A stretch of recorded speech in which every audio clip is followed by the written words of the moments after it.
nze kintu kimu kyemmanyi Gloria talina musajja gwe yali ayagadde kasookedde ku Jona eyali agamba nti Gloria nze namwagalako aveeyo okujjako bino ebyabafanize ne bekuba omuntu n'ebifaananyi bino ne bekuba ebifaananyi nabadde ne Gloria talina gwe yali ayagaddeko teri yali akwanye Gloria n'amutwala out Jona yekka ye yakwana Gloria n'amukkiriza n'amutwala out n'awangula omutima gwe era nange kenyini teri musajja yali ankwanyeko ne mukkiriza musajja yasooka onkunkwana yali John Senyonjo omwami wange era ne kaakati ye yamanyira paka kufa kulitwawukanya so Jona he's the first man ku Gloria yes ate era yo yamututte kati tetwogera bigambo bingi nnyo nti no Gloria alabika naye abadde ayinayo era singa mubamanyi before marriage ayinza okuba nga yaluzinga gundi ye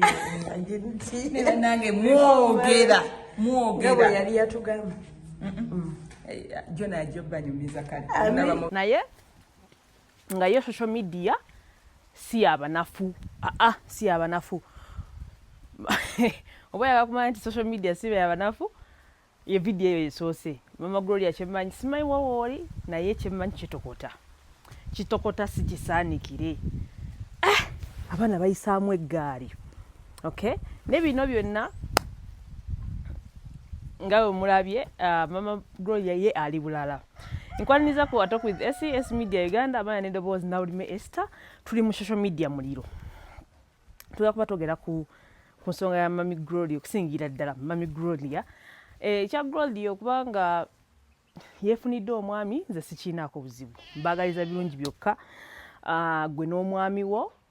tusabe Katonda relationship yammwe wamu etambule muve ku bano abalina ennugu abalina ensaalwa abaana bawala abaadiba wamaze mbaagaliza buwanguzi mube nga ate buli kimu kitambula bulungi nnyo naye nga programu zino ziwagiddwa Osobola Building Company balono nga bazimba ebizimbe ebyenjawulo omuli apartments omuli gwayagala amaduuka gwayagala ennyumba z'abapangisa gwayagala ewuwo yes obakubirako noba nga ate ebintu bitambula nga wobyagala bazimbira ddala ebintu ebirungi ennyo kakati goli bweru oyagala muntu azimba kintu kyo teweesiga bannayuganda teweesiga bantu bo bakubireko essimu mukola contract wemala okukola contract camera ebeerako ku site yes camera ebeerako ku site n'obeera nga ate osupervisinga material yo n'abakozi noba nga ate buli kimu okimanya wonna wooli oli mu America oli Sweden oli Canada oliwa wonna wooli buli kimu baba bookiraba okay so weekwate Osobola Building Company bakuzimbire ennyumba yo ey'ebirooto byo apartment zo hotel yo essomero lyo ebintu ng'ebyo ennamba yaabwe eri awo ku screen Cabs Nation balono tuvuga emmotoka oyagala kujja ku airport oyagala kutwala ku airport okay long journeys Arua Karamoja Gulu Masaka wawonna oyagala okugenda naye nga abantu abamu balina Fiat batya okuvuga ku nguudo ng'ezo abamu just bakoowa nnyo so ne deliveries okuva ku airport okutwala wonna oyagala tukubireko ku 0701 542372 Cabs Nation then Ajat Mastuula gwe wenna ali awo ng'olina ebizibu mu makaago omwami we yakugendako omukyala we yakugendako emirimu gyo tegitambula bulungi oyagala bitambule bulungi ononya luzaalo ononya visa ononya passport kubanga ate wegenderako ebweru bikyaganye nonyako ku Ajat Mastuula ennamba ze ziri awo bibe nga ate bitambula bulungi ennaku zino nduddewo nnyo okwogera ku nsonga ya Baby Gloria okuva lwe bamuproposingira okay naye waliwo ebimu nogamba wayi kake waliwo moments ezikaka nogamba you know what kankyogereko kino so ennaku zonna wiiki eno okuva lwe yatandika okuva eri wiiki ewedde paka olunaku olwaleero tuli awo okay tuli awo tuli mu mboozi za Baby Gloria okufuna omuntu we abamu banyiiza abamu bayombye abataagaliza nga bujjebo tebabulawo ba social media inlaws nabo tebabeerawo bansi omusajja samusiimi omusajja nga mubi nnyo omusajja nga alabika nga wairini ntale ebintu ng'ebyo okay abo nabo tebakola ki tebabulawo so ebintu ebyo nabikola ki byabaddewo buli omu yakoze comments ze ez'enjawulo ba media personalities, ba blogger, oba oliawo ne bafaani ate era ne ba haters bonna bakoze bateesezza nga bulijjo nti manyi bateesa naye ekintu ekisinze omanyi kapo ya trendinga nga yo, to be honest ya trendinga nga yo, but ate mami wa Gloria ate ye ya trendinze nnyo ebyaddala ya trendinze nnyo ddala ya trendinze. Tulabe wano Gloria mumanyi buli yabagamba wali batafunye musajja ng'alinga taata we tagenda kufumbirwa. Naye we yandeetera Jona nagenda okulaba nga ndaba bukarakita bwa dadi bwonna. Jona bukarakita kyewalina kufaanana bwa dadi Gloria. Jona, he's a good man. He's a caring man. Jona musajja mukozi. Kubanga ku myaka gya Jona ate nze mwami wange teyangulirako tickets zigenda ku proposal. Ffe tulina we twatandikira naye ate Gloria yalina level kwatandikidde. Omusajja yamugulira tickets za proposal n'amutwala, yamugamba amutwala ne Jole abatwala for vacation. Naye Jole Gloria n'angamba mami eno neyinza okuba proposal akuba tayagala kuŋŋamba. Bano abaana beeyagadde era bwe nakimanya nti beeyagadde naye kankole kikanyingire nange mu bantu abeeyagala. First of all so amazima go gali nti mama Gloria atrendize nnyo actually tuba tulina ekintu tutanalaba tukirayo leero ku bagita bayo ya mama wa Gloria kati kuliko Nazala wa Jona ombwati finally akyogedde kyolaba ensonga ziringa 5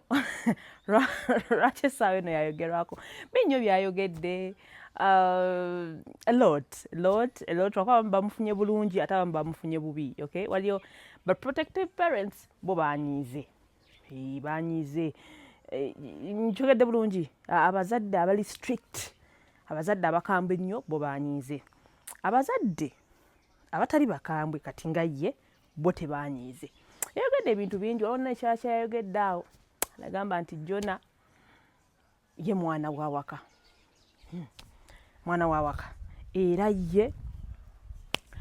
tazizza wajja nga mwahag nga batula wali kankuwa katunda nga yenywera katunda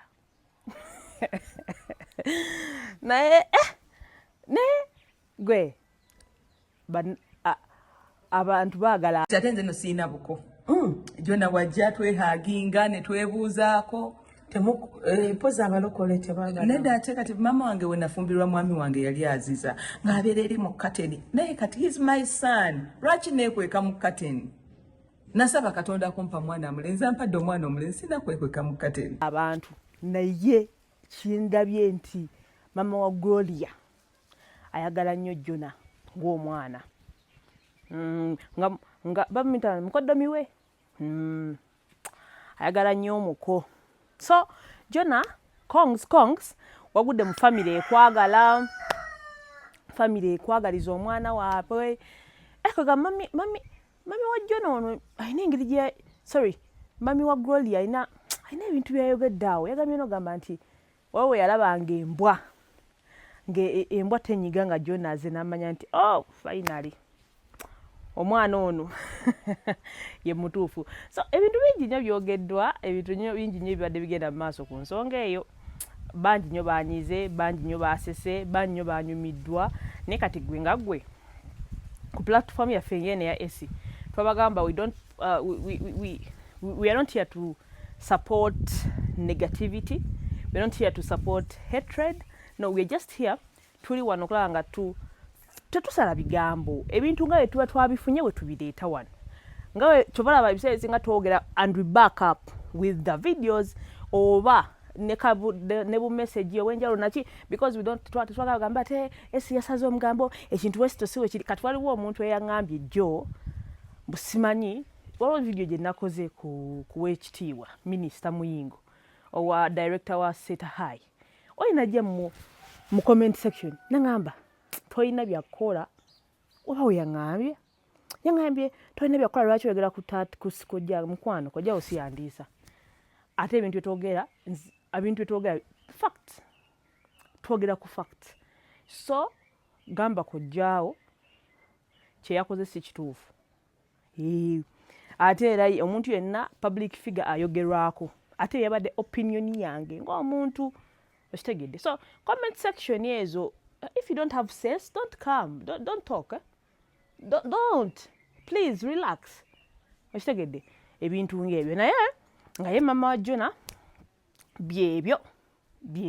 ayongedde okulaga nti ye omutabani yamusiimye bamusiimidde ddala talinayo buntuntu ebyo mugamba simanyi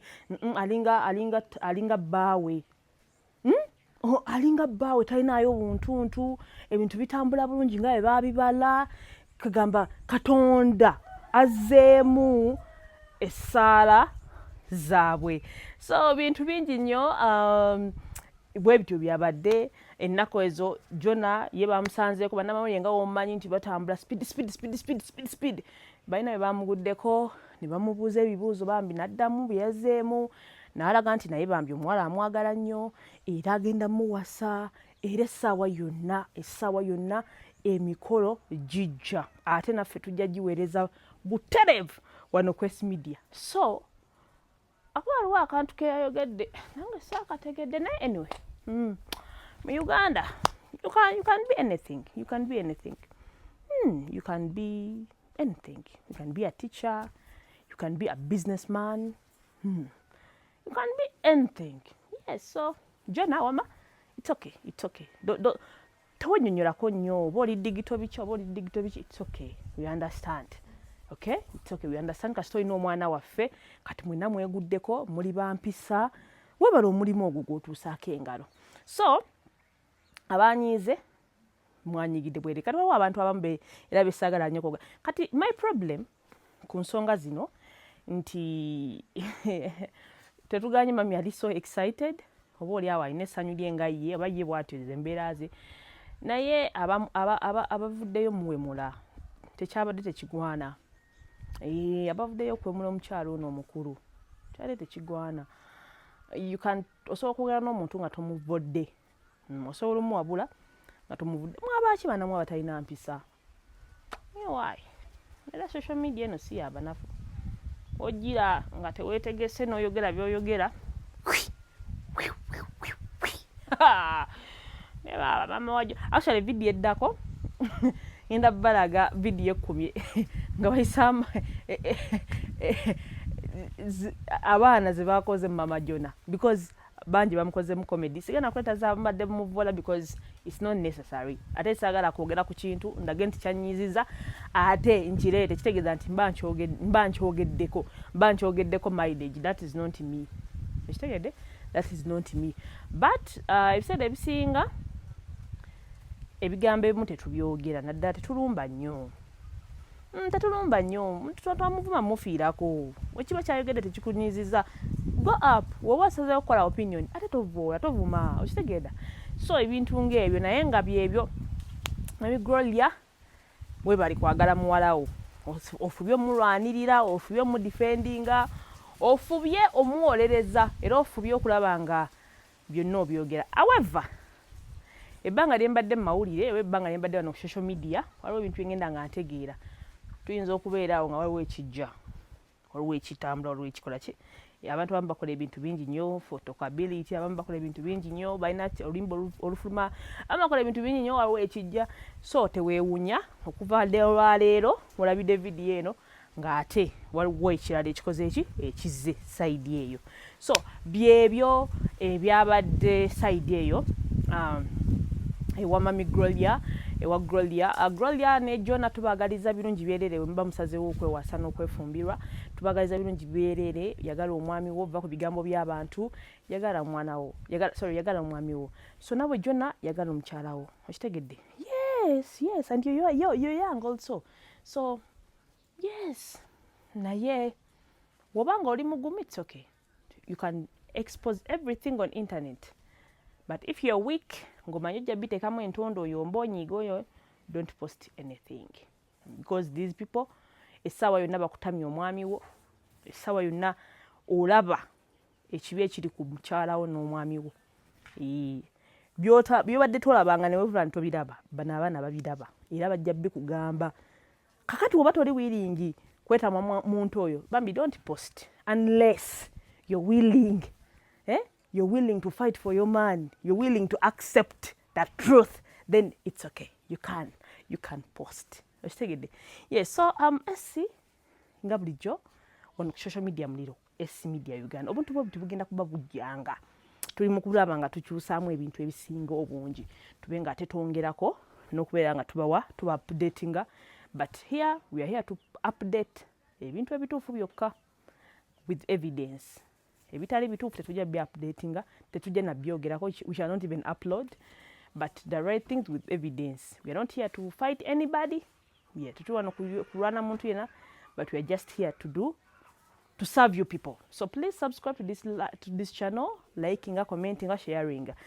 Onaku orange. By the way, anyway, akalunga kakyagenda maaso encha macha tujja kuba tugenda kubeera nga tumanya ani awangudde kawempe, tujja kuba tuba updatinga omukomu na buli lucho obufunyi nani awangudde nani akitutte. Yes, a lot is going on there, but okuva wenva wano gye ngenda. Yeah, we meet next time. Bye bye.